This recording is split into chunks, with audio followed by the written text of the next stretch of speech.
Bueno, buenos días. Mi persona Valentina Huitrago y mi compañero Carlos Alexander Figueroa vamos a hablarles sobre la esfera mental.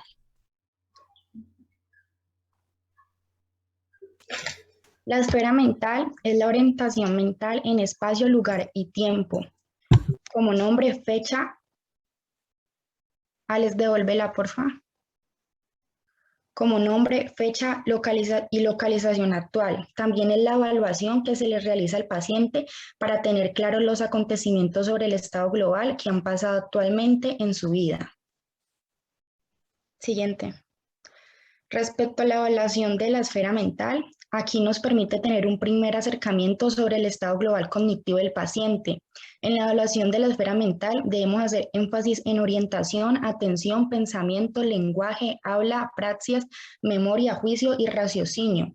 Aquí también el primer y más fácil acercamiento del que disponemos para evaluar en forma rápida el contenido de la esfera mental es el Mini Mental Test de Folstein, cuya utilidad radica en realizar un rápido tamizaje del posible deterioro cognitivo que presenten nuestros pacientes, así pudiéndolos clasificar desde un deterioro cognitivo mínimo hasta una demencia establecida.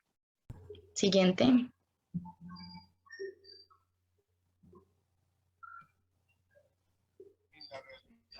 Vale, profe.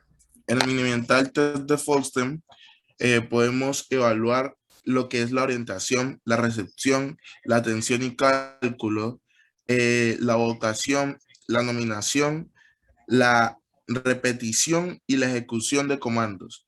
Eh, Primeramente, la orientación. La orientación posee 10 puntos, que evalúa principalmente la orientación en tiempo y espacio. Estos puntos los vamos a poder calificar en una serie de preguntas, que son preguntas como ¿qué día de la semana es hoy? ¿Qué día del mes estamos? ¿En qué mes estamos? ¿En qué año nos encontramos? ¿Qué hora del día usted cree que es? ¿En qué sitio estamos? ¿En qué piso? ¿En qué ciudad? ¿En qué departamento? ¿Y en qué país nos encontramos? Cada pregunta equivale a un punto y con estos 10 puntos podemos evaluar la orientación del paciente. La recepción posee 3 puntos y le vamos a pedir al paciente que repita 3 palabras. En este ejemplo tenemos, por ejemplo, casa, perro, árbol. Podemos decir que nos lo diga al revés, como árbol, perro y casa. Y si se le olvida una de estas palabras, cada una de las palabras equivale a un punto. En la atención y cálculo tenemos 5 puntos que le podemos decir al paciente que nos deletree algún tipo de palabra, ya sea al derecho o al revés, o que recite los números de cierta cantidad hasta cierta cantidad. Puede ser de 55 hasta 75. En la vocación tenemos 3 puntos y le podemos decir al paciente que repita o que diga 3 palabras que yo como su médico o como la persona que le estoy realizando el mini mental test de Folstein, ya dije 3 palabras previas. Le vamos a pedir a él que nos las repita. En la nominación tenemos 2 puntos y le vamos a decir al paciente que nos diga los nombres de 2 objetos que le vamos a apuntar o le vamos a señalar. En la recepción tenemos un punto y le vamos a pedir al paciente que repita ni sí, ni no, ni pero. De esta manera podemos ver la repetición del paciente. Y en la ejecución de comandos y cruce de línea media podemos encontrar 3 puntos que por cada actividad se suma un punto. Y le vamos a pedir al paciente que coja una hoja con la mano derecha, la doble a la mitad y la ponga a su lado izquierdo. Cada esto equivale a un punto. En la escritura tenemos un punto que le vamos a pedir que escriba una oración con sujeto y predicado. En la lectura también tenemos un punto que le vamos a pedir que lea mentalmente lo que está escrito y luego lo haga en voz alta. En la praxia constitucional tenemos también un punto y le vamos a pedirle al paciente que nos dibuje una figura o le vamos a mostrar una figura y le vamos a pedir que la replique, que la copie. Bueno, examen de estado mental. Anteriormente, agregando algo, perdón, del mini mental test de Fausten, les tengo que agregar que la valoración que se realiza de este paciente puede mantener la atención. Un paciente que esté distraído no puede colaborar o cooperar en este examen. Y cualquier indicio de declinación cognitiva requiere un examen de estado mental, que es el siguiente que les voy a explicar, que involucra múltiples aspectos de función cognitiva y es más certero en funciones como orientación en tiempo y espacio y persona, atención, concentración, memoria, habilidades verbales, matemática, juicio y razonamiento. Una persona solo pierde la orientación autopsíquica, es decir, que desconoce su propio nombre, en situaciones de delirio o de demencia graves. Y cuando ocurre como síntoma aislado, sugiere una simulación o realización de un test mental. El examen de estado mental o test mental. El examen de estado mental consiste en la valoración de la capacidad mental que actualmente mediante la evaluación de aspectos generales, el comportamiento, cualquier idea inusual, la percepción insólita o extraña, ideas que sean delirantes o alucinaciones, en el estado de ánimo y en todos los aspectos de consignación. El examen de estado mental se realiza en cualquiera que esté presente una alteración de estado mental o un deterioro evolutivo de consignación, ya sea agudo o crónico. Existen muchas herramientas de evaluación que son principalmente útiles, como la evaluación cognitiva de Monterreal, que para el equilibrado general, ya que cubre una amplia gama de funciones cognitivas. El mini examen de estado mental, que evalúa a los pacientes más que todo con enfermedad de Alzheimer, que ya se centra más que todo en pruebas de memoria. Reconoce pues los resultados iniciales y el examen se repite todos los años para ver qué tanto se ha deteriorado durante el año. El examen se lleva a cabo en una sala tranquila.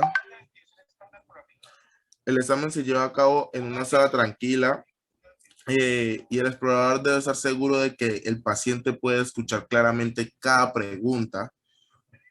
Cuando su idioma madre no es el mismo que el del médico, se deberían formular en la lengua que el paciente hable con fluidez. El examen de estado mental se evalúa las diferentes variables de funcionamiento cognitivo.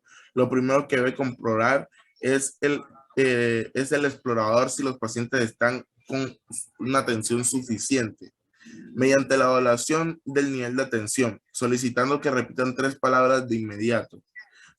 No sirve de nada seguir evaluando un paciente que está totalmente distraído.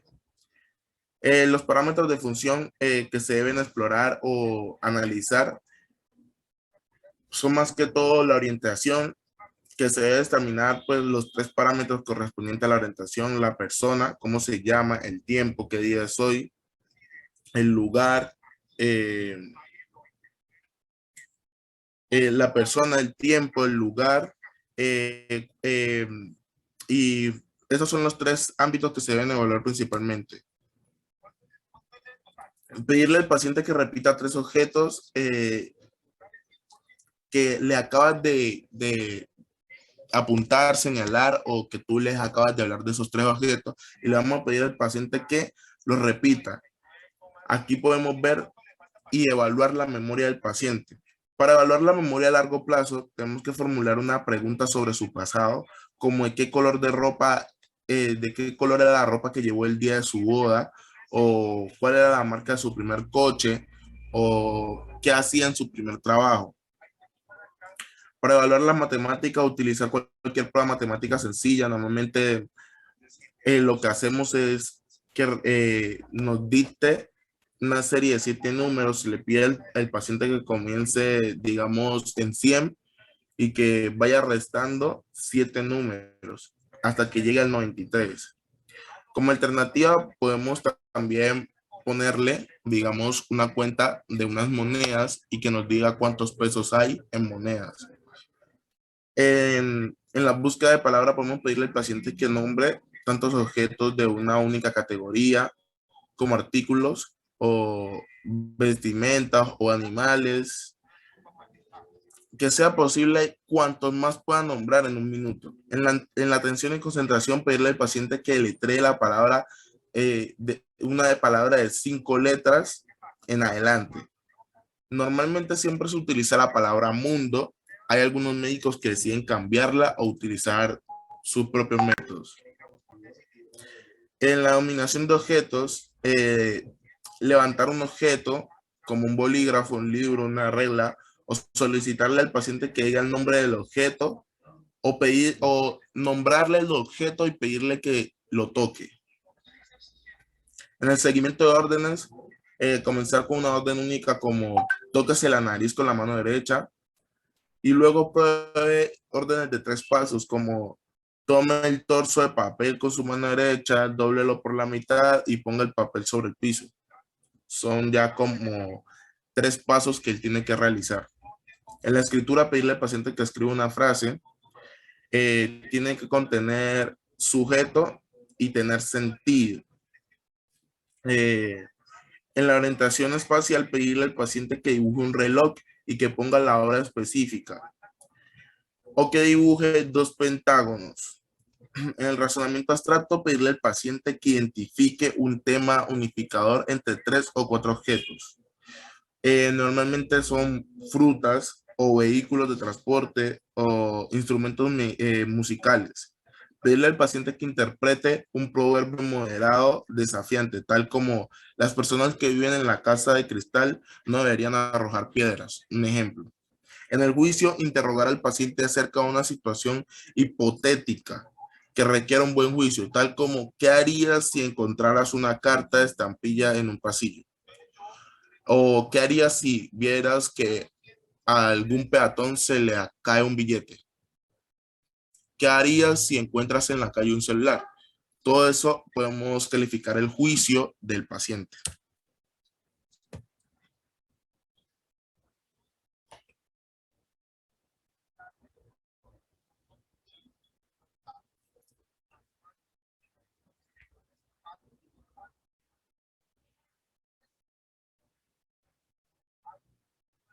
Profe, aquí habíamos puesto un video donde se veía cómo un médico realizaba el test mental, Ajá.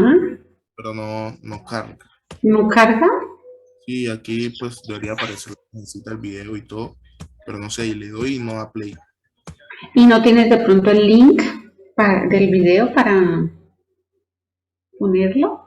Bueno, pero cuéntanos cómo lo evaluaba. O sea, ¿el paciente tenía algún inconveniente en resolverlo? Pues el ¿O video lo hacía bien?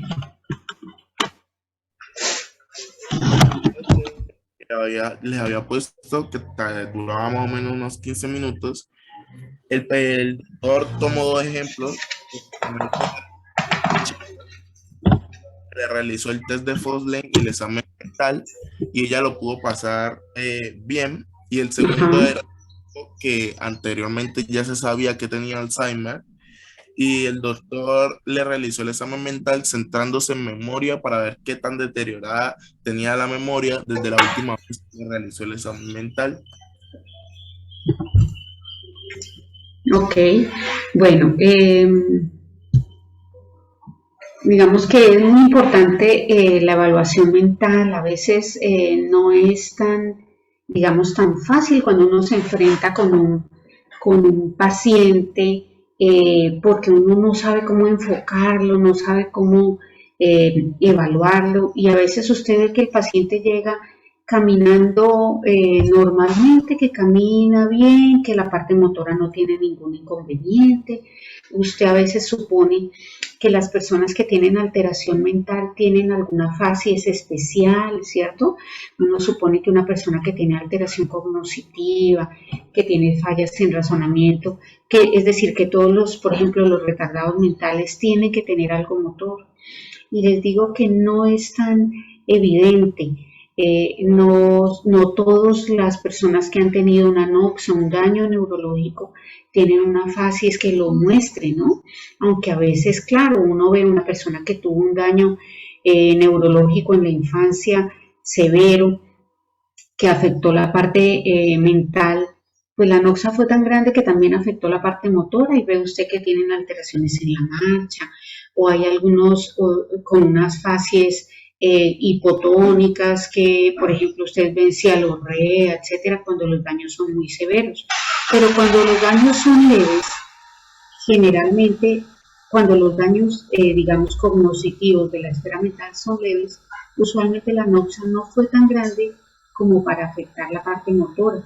Y usted ve una persona que puede estar completamente, digamos, activa, motora, que desfila bonito, como les digo yo, que motrizmente está muy bien, y cuando usted va a hacer la evaluación se da cuenta que esta persona tiene una abstracción, una inteligencia, un razonamiento de una persona mucho menor, y el comportamiento también es pueril.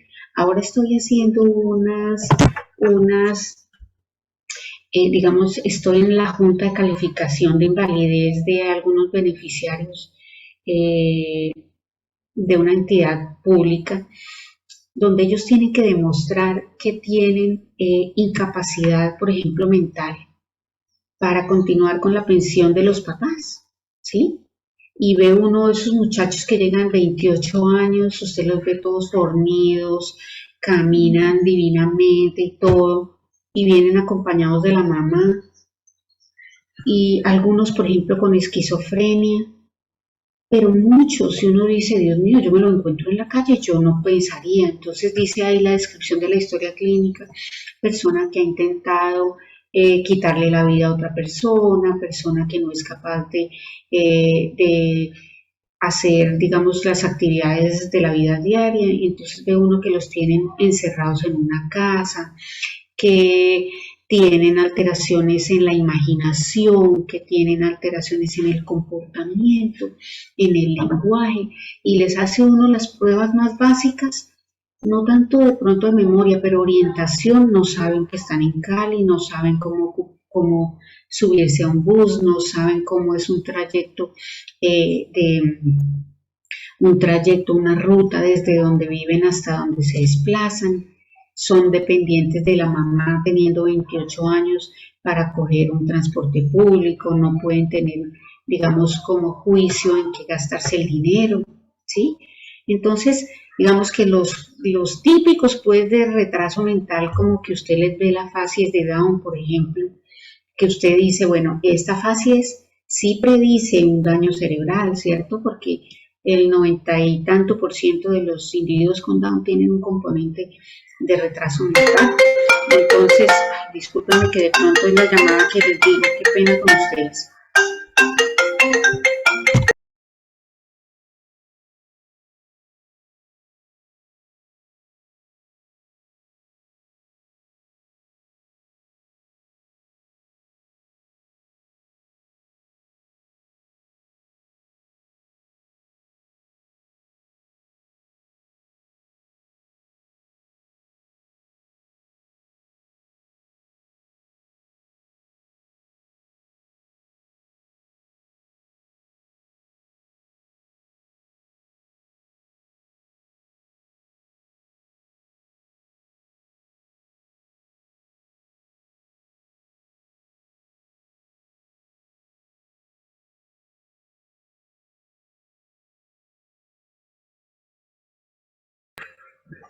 De esas llamadas de plataformas para robar a la gente.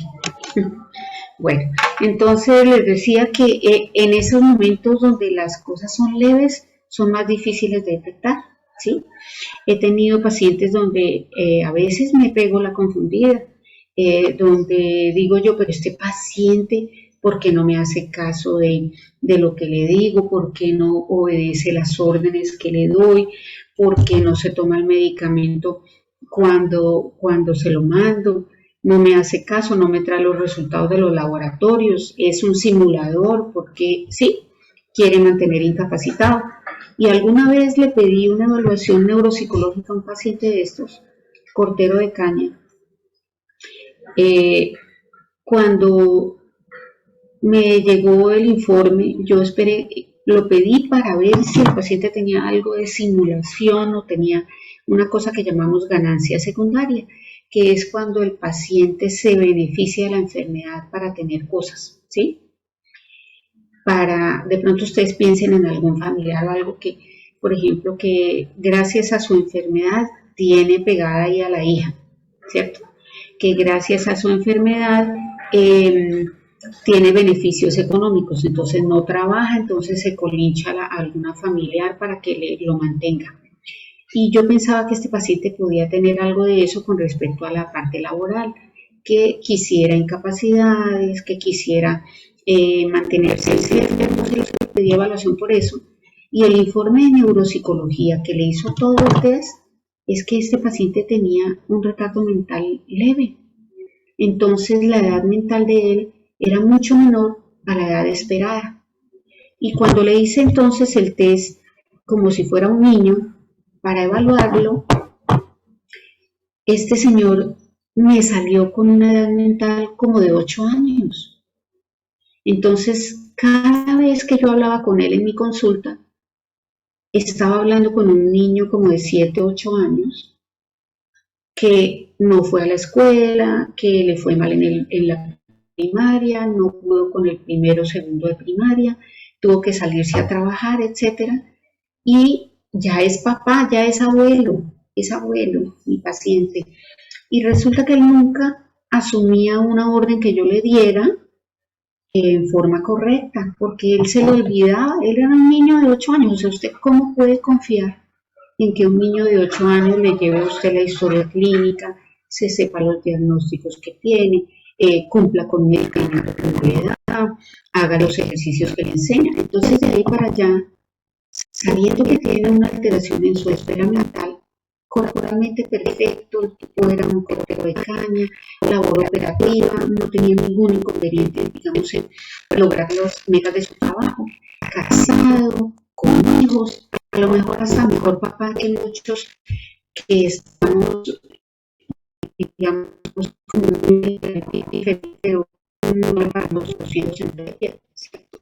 Entonces, esta persona tenía o tiene un componente cognitivo donde nos toca enfocarnos, digamos, en ver otros elementos y, por ejemplo, entregarle todo por escrito, pedirle que siempre vaya acompañado de la esposa, darle información. Me tocó darle información a un médico general porque él va otra vez por el dolor en las piernas y no le avisa a la gente que tuvo un diagnóstico de una mielitis infecciosa en Valle del Elqui en tal época. Entonces yo le doy un papelito, le hice un papelito y le puse a todo médico general, a todo médico que vea a este paciente, les cuento los antecedentes, son estos, este paciente tiene una paraparesia espástica y dolor neuropático asociado, y entonces ya no llega a él porque desespera a los pobres médicos que lo ven, ellos buscándole porque este paciente tiene una hiperreflexia, porque este paciente le duelen las piernas. Entonces llegó después como de 3 años a que le hicieran un estudio de nervio periférico para ver si tenía una neuropatía diabética, porque él no fue capaz de decirles, ay, verdad que yo hace 20 años tuve una mielitis. Le di su dato y le escribí al médico general y le dije que tenía un retraso mental leve. No le dije esas palabras, porque pues, sino que le dije, el paciente tiene una alteración cognitiva importante, donde tiene fallas de memoria, de concentración, alteración de cognitiva, entre paréntesis, COEF, intelecto, ¿sí? Como para que el paciente no se vaya a googlear, pues, y así tenemos, digamos, una mejoría. O sea, no todo es tan fácil. pero un mini mental nos ayuda a detectar cositas y si ustedes detectan algunas fallas, pidan una evaluación por psicología y el psicólogo seguramente nos va a detener un tiempito en eso y de pronto va a decirle a usted, no, este paciente no es de psicología, es para hacer una evaluación neuropsicológica que ya es mucho más costosa, demorada, etcétera. Bueno, muy bien. Entonces, bueno, entonces si quieres le compartes a los compañeros el link del video para que lo podamos ver y ustedes pueden mirar también, ¿no? Entonces, por ejemplo, examen Profe, qué mental, pena. dime, Es dime. que ya lo encontré, entonces para ver si lo ponía. Ahí sí, Pues sí se escucha. claro que sí, ponlo a Dale. ver. ¿Es muy largo? Si es muy largo, mira a ver si ves una parte donde se vea mejor o lo adelantas un poquito, si ves alguna cosa que está demorada. Bueno,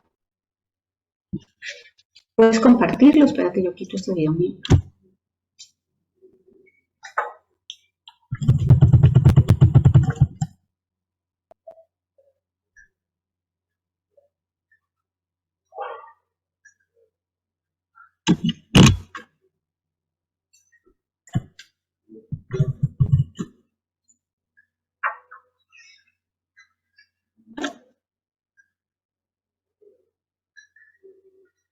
Yo no escucho, no sé si de pronto ustedes le pueden poner ahí el audio.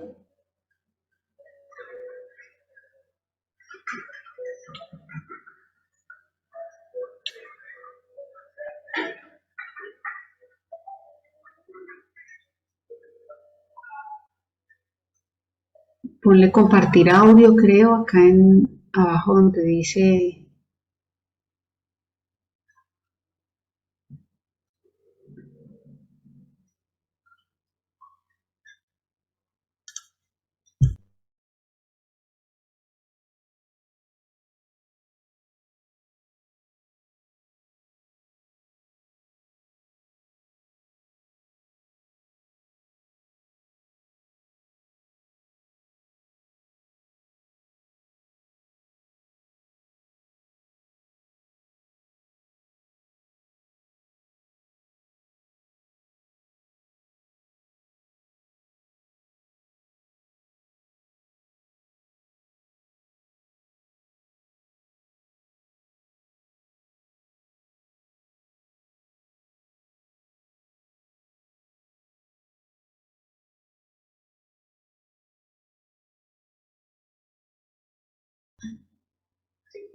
mira, yo no escucho, bueno, le pusiste títulos, vale.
Muy bien, entonces vimos cómo se evalúa pues el mini mental. Mire que no se dedica tanto tiempo, ¿no? Pero a veces sí se detectan, digamos, como los errores, unos errores leves, ¿no? Tal vez uno dice, uy, yo en eso de la memoria hubiera fallado un poco, ¿cierto? Hay varios, digamos, ítems que usted puede hacer. Cuando yo les hacía la evaluación, eh, para ver niños en los jardines infantiles, les hacía aplicación de algunos de las pruebas, ¿no? Y a veces al terminar la clase o al terminar la práctica con los estudiantes, se me acercaba algún estudiante y me decía, ay, profe, yo no cogí eso rápidamente, ay, yo tendré problemas, ¿sí? ¿Será que yo tengo algún problema en ese sentido, tal? Entonces a mí me da risa porque siempre llegaba alguien a decirme, entonces hay unas pruebas que uno les hace para ver el desarrollo de la parte, digamos, como de abstracción, de todo esto. Entonces le pide uno, por ejemplo, al niño que le diga en qué analogías, ¿sí? Para ver como razonamiento. Entonces uno le dice en qué se parece una paloma a un avión. Usted le hace esa pregunta a un niño de 6 años y uno dice, pues fácil lo que va a decir, ¿no? Pero resulta que no es edad para tener esa analogía. Esa analogía es más o menos para unos 8 añitos, ¿sí? Les pregunta, por ejemplo, uno que es para más grandecito, entonces les decía yo, y eso están escritas, ¿no? Dice, por ejemplo, les cuento que en España encontraron una calavera pequeñita, y piensan que es la de Cristóbal Colón cuando tenía 12 años, cuando era niño. ¿Ustedes qué opinan? Entonces siempre digo, no, me parece bien, sí, sí. Y bueno, esa es una pregunta, entonces usted se la bota al ambiente, los niños empiezan a discutir ahí hasta que llega uno y dice, pero bruto, si Colón murió adulto, ¿cómo va a haber un esqueleto? Y entonces al final decía un estudiante, ay, yo no la cogí esa que los niños decían, ¿sí? Entonces dice uno, Dios mío. Pero, por ejemplo, otro, ¿no? Ese que decías tú ahí, ¿no? Encuentro un sobre con una estampilla en el piso. ¿Tú qué haces con eso? Pues esa pregunta ya los niños no saben qué hacer con un sobre con una estampilla, porque eso era de la época de uno que había correo como tal, ¿no? Entonces, pues eso ya tendrán que cambiar eso, ¿no? Porque dicen, no, pues, y menos en Colombia que dicen, me encuentro, ¿cómo no? Que me encuentro un sobre en la calle y voy y lo dejo en una oficina de correos, que era la respuesta correcta, ¿no? Entonces, pues lo abro a ver qué es lo que tiene, ¿cierto? Voy a ver si tiene un billete por ahí. Entonces, ese tipo de cosas, pues uno tiene que mirar cómo las responden las personas, ¿no? Dependiendo también, usted bien vaciado y se encuentra un sobre y se va a buscar de quién es, pues dice uno, ¿será que es bruto cuál de los dos, ¿cierto? Entonces, bueno, a tener en cuenta ese tipo de respuestas. Bueno, muy bien, entonces, yo creo que habíamos dicho que seguíamos con la clase de afasia, ¿cierto? Entonces vamos a seguir. No sé si tienen alguna pregunta o algo con respecto a lo de esfera mental. Yo creo que esto, junto con lo que vimos de la parte cognitiva, de la parte, digamos, de desarrollo mielinizado en el ser humano, en funciones centrales superiores vistas en el lóbulo frontal, en la parte bien interior del lóbulo frontal, en el área prefrontal, pues nos queda como claro que el ser humano es mucho más avanzado, digamos, en cierta forma, y evolucionado que los animales, ¿no? Y que el lóbulo frontal y estas funciones mentales superiores que vemos en la esfera mental son lo que nos hace distintos a otros seres en la escala evolutiva, ¿no? Bueno, ¿preguntas o podemos pasar al tema de afasias?